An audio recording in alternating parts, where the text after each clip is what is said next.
Pag ganitong ulam ang ihahain sa'yo, tsak na mapapa-extra rice ka sa sarap. Ayan, yung sabaw pa lang ay ulam na. Kaya, mga kakusina, ano pang inaantay nyo?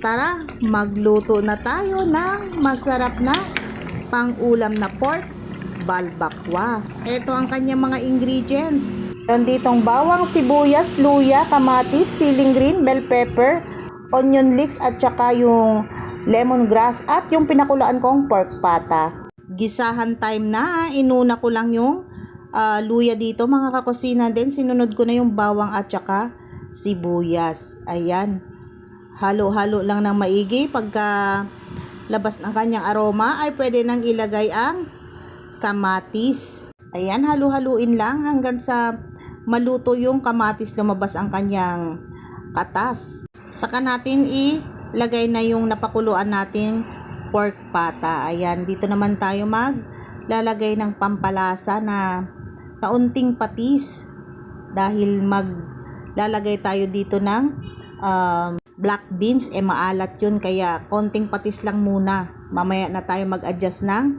kanyang lasa. Ayan, naglagay na rin ako dito ng pamintang durog at saka pamintang buo at yung laurel. Then maglagay na rin tayo dito ng tubig para ang ating niluluto ay lumambot na ng tuluyan. Papakuluin lang natin yan ng bonggang-bongga hanggang sa lumambot ang ating pork pata. At habang nga tayo nagpapalambot ng ating balbakwa ay halu-haluin din natin paminsan-minsan, baka manakit na sa ilalim. Sayang naman, di ba, iiba na ang kanyang lasa. Ayan, naglagay na rin pala ako dito mga kakusina ng lemongrass. Hindi kasi ako naglagay dito ng star anise, lemongrass ang aking nilagay. At saka linagay ko na rin dito yung bell pepper at saka onion leeks. Konti lang ang linagay ko mga kakusina, mamaya na yung iba. At malambot na nga itong ating linulutong balbakwa mga kakusina, kaya linagay ko na dito yung black beans. Pero bago ko ilagay yung black beans ay hinugasan ko muna ng 2 beses dahil napakamaalat niyan. Alam nyo na, pag ang sobrang alat ay masama din sa ating katawan.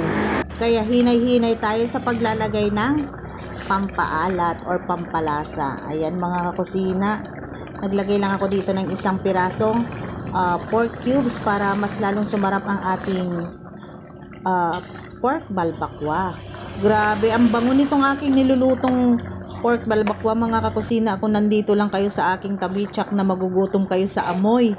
Nakakagutom ang ating nilulutong ulam. Lalo na tong pork balbakwa mga kakusina, isabaw pa lang ay ulam na. Ayan, linagay ko na nga pala dito yung bell pepper at saka yung siling green at yung onion leeks. Saglitan na lang ang pagluluto nito mga kakusina. Pag naluto na itong mga gulay na linagay ko ay pwede nang ahunin. Ayan, mas masarap kumain pag mainit-init pa ang ating ulam na kakainin. Tapos mainit din yung kanin, talagang papawisan ka sa pagkain nito.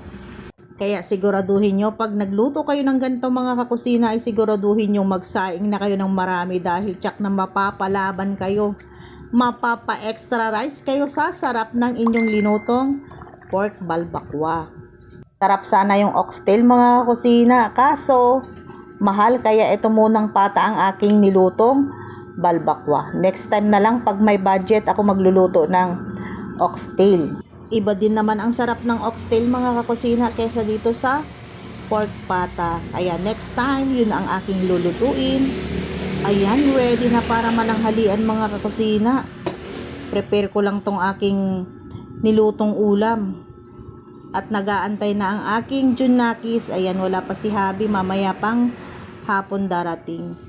Kaya kami muna ng aking junakis ang kakain nitong aking nilutong pork balbakwa. Ayan, at ready nang kumain mga kakusina. Tara, sa mga ready nang kumain dyan, sabay-sabay na po tayong mananghalian.